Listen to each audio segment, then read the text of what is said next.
was actually a minor leaguer. I mean, low minor leaguer, like rookie, like low A-ball minor leaguer. Okay?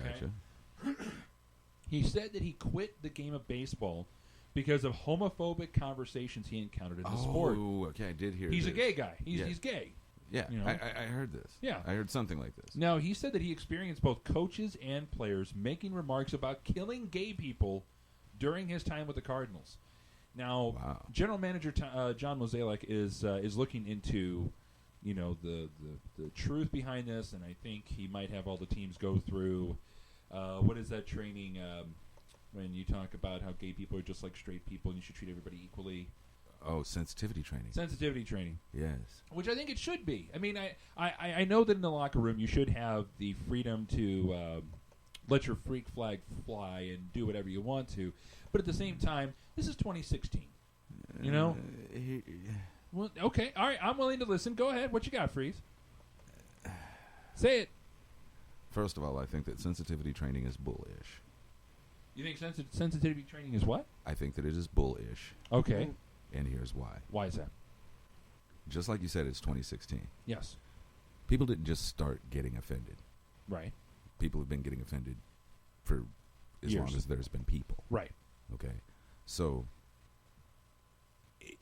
if you live in a society that is already to the point of everyone being either litigious and wanting to sue someone, or someone wanting to bring case against or bring highlight to somebody that said something inappropriate, something like that, when you already live in that society, it should just kind of be a given that there are things that you say and don't say.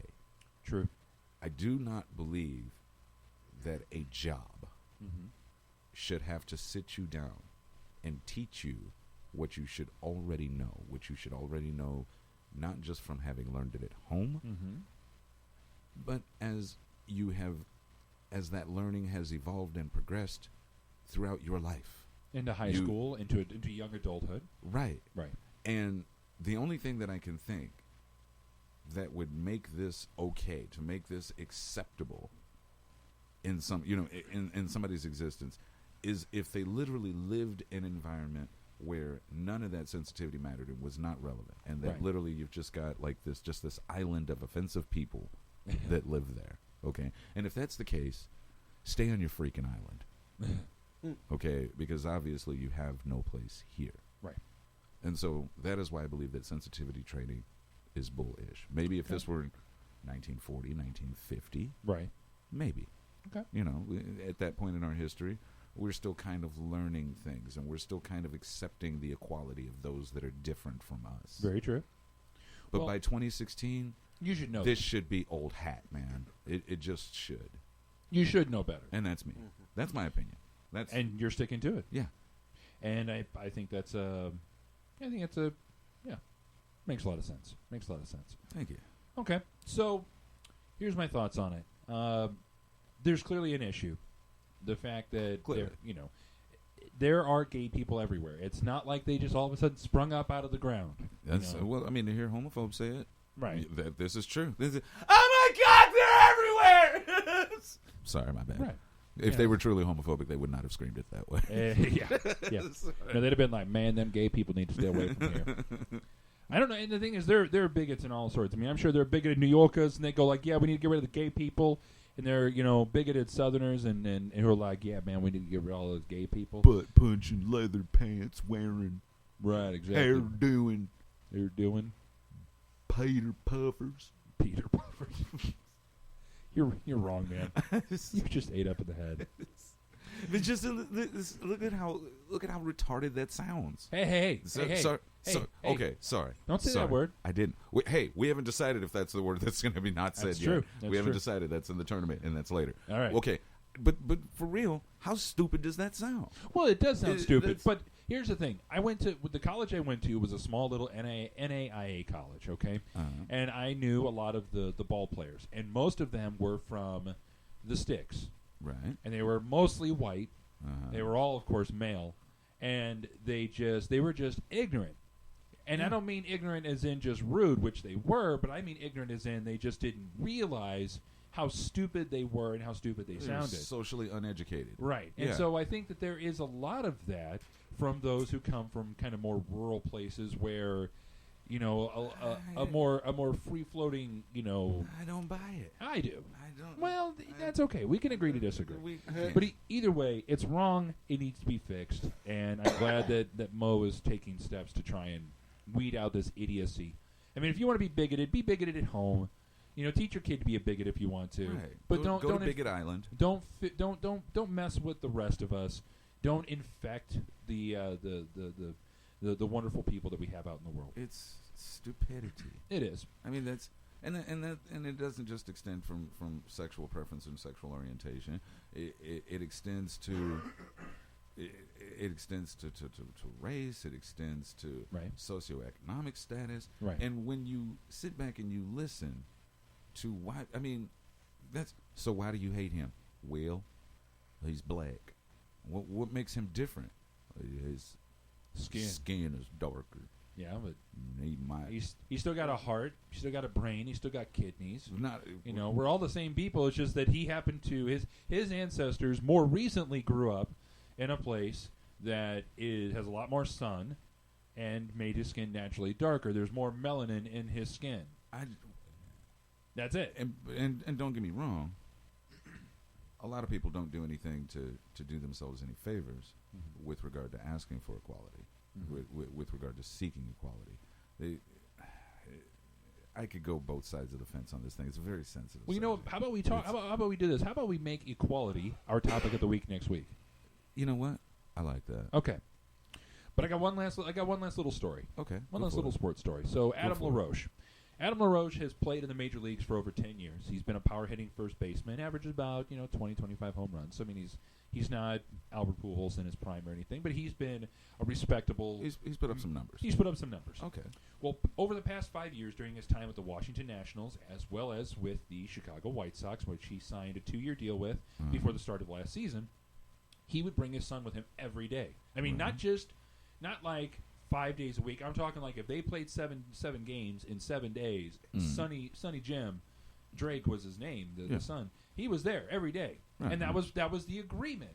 He had agreed with the general manager that he would be able to bring his son to work every single day. That was part of the reason that he signed a 2-year, $26 million deal. Now, did this have to do with him not having a sitter? No, $26 million. He just wanted. He's 36 years old. Okay, no, he just wanted his kid there. Yeah, he just wanted his kid there. You know, he's at the end of his career. He wanted to spend more time with his kid. Dad of the year type ish. Exactly.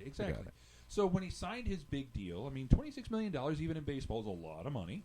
And so he signed a 2-year deal, and part of the agreement he made with Ken Williams, the general manager of the Chicago White Sox, was that his son would be able to be there every game, every day, spring training and all.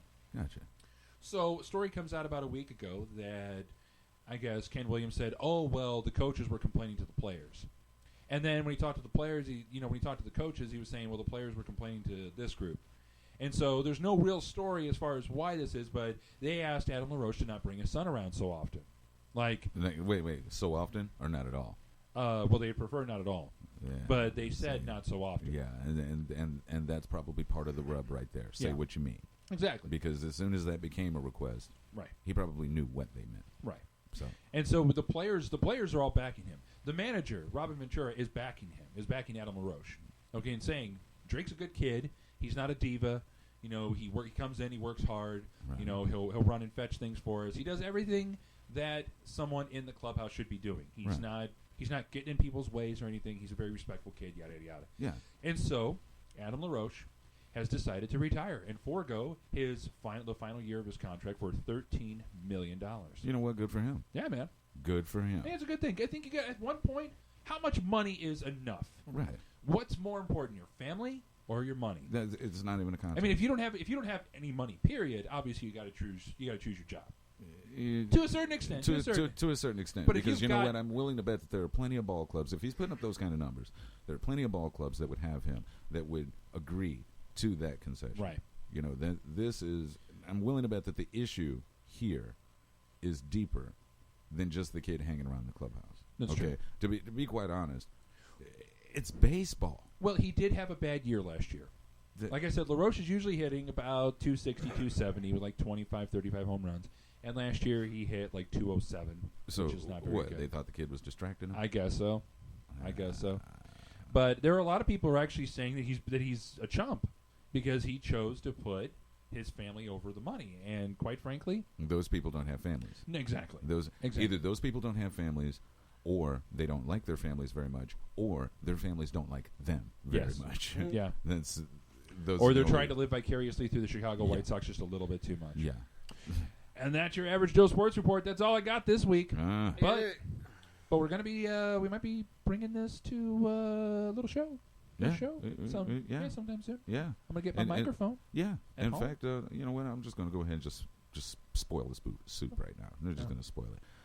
If you enjoy the Average Joe Sports Report, well, you'll be able to get a whole lot of it because we are going to be bringing the Average Joe Sports Report as a show, and it's going to be here on the Zero G Network. And, of course, main man Andrew Grass is going to be spearheading that. It's going to be coming in the coming weeks, so make sure you're tuned in. It'll be coming. I'll be coming every week. Yes, I will. Coming out. And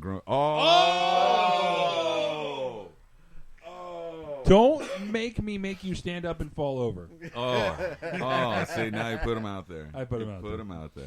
All right, so we've got 32 minutes, and we're probably going to spend way too much time on this topic of the week. No. Okay. I personally plan to spend 3 minutes making my point. Then I'm going to let him have like the other 27 to try to convince me. Yes, we are talking about flat Earth. Now, well, hold on. Before we even go there, okay, aren't we going to do our Let's do the tournament first. You want to do the tournament first? Let's do the tournament first. And then we're going to... Okay. That way we can just get it. Because we can get the Urban Dictionary word of the week out in like 30 seconds. Yes. All right, I don't know. I just read your notes. That's going to be a little more than 30 seconds. Okay, fair enough. All right, so here we go. Starting off with cocksucker versus cunt. Which one is worse? Which one is more offensive?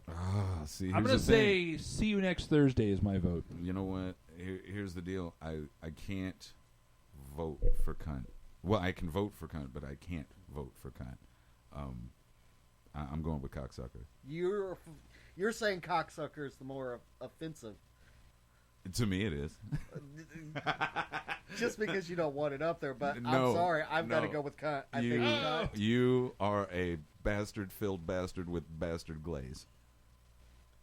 All right. What's next up? Fuck versus faggot. And I'm going faggot. Yeah, I'm gonna agree with you. Faggot is the more offensive. Why do we have so many alliterative, words going up against each other this week? We pulled them out of the pejorative hat. Said, Pew, there it is. Yeah. Okay. Yes, but that's. I'm going to talk about. Yeah, I'm going to go with the British version of the cigarette. Yes. Yeah.